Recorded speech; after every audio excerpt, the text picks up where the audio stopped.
প্রশংসায় ভাসছে পাকিস্তান। ট্রাম্পের মতো একজন হঠকারী নেতাকে যুদ্ধ থামিয়ে আলোচনার টেবিলে আনতে পেরেছে।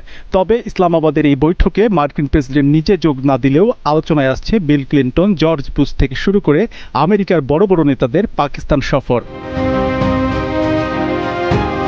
1959 সালে প্রথম মার্কিন প্রেসিডেন্ট হিসেবে আইজেনহাওয়ার যখন করাচিতে পা রাখেন, তখন তাকে স্বাগত জানাতে রাস্তাঘাটে সুগন্ধি ছিটানো হয়েছিল। সেই সফর থেকেই পাকিস্তান যুক্তরাষ্ট্রের সবচেয়ে ঘনিষ্ঠ মিত্র হিসেবে পরিচিতি পায়। 1961 সালে মার্কিন প্রেসিডেন্ট লিন্ডন জনসন করাচির এক সাধারণ উটচালকের সাথে বন্ধুত্ব করে তাকে আমেরিকায় আমন্ত্রণ জানান। বিষয়টি সাড়া ফেলে বিশ্বজুড়ে। পদ্মা সেতু, মেট্রো রেল এবং এলিভেটেড এক্সপ্রেসওয়ে নির্মাণের গর্বিত অংশীদার বসুন্ধরা সিমেন্ট। আবার 1969 সালে প্রেসিডেন্ট রিচার্ড নিক্সন পাকিস্তানকে ব্যবহার করেছিলেন চীনের সাথে যুক্তরাষ্ট্রের গোপন কূটনৈতিক যোগাযোগের মাধ্যম হিসেবে।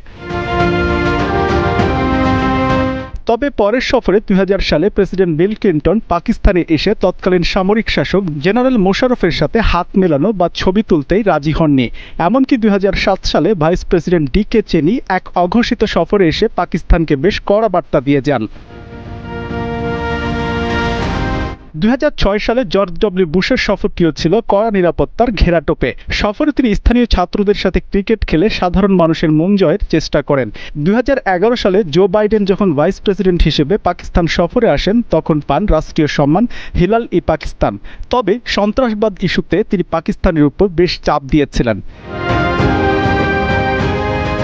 কিন্তু এবারের প্রেক্ষাপট ভিন্ন। এমন একটা সময়ে পাকিস্তান ইরান ও যুক্তরাষ্ট্রকে আলোচনার টেবিলে টেনে এনেছে যখন বিশ্ব ঘড়ির কাঁটা গুনছিল। কারণ প্রেসিডেন্ট ট্রাম্প হুমকি দিয়েছিলেন তিনি ইরানকে ধুলোয় মিশিয়ে পাথর যুগে ফিরিয়ে দেবেন। তবে ভয়ের জায়গা হলো চলমান ইসলামাবাদ বৈঠক যদি ব্যর্থ হয়, ট্রাম্প কি আবারও হাতে তুলে নেবেন আলটিমেটামের ঘড়ি? Desk report, Kaler Kantho.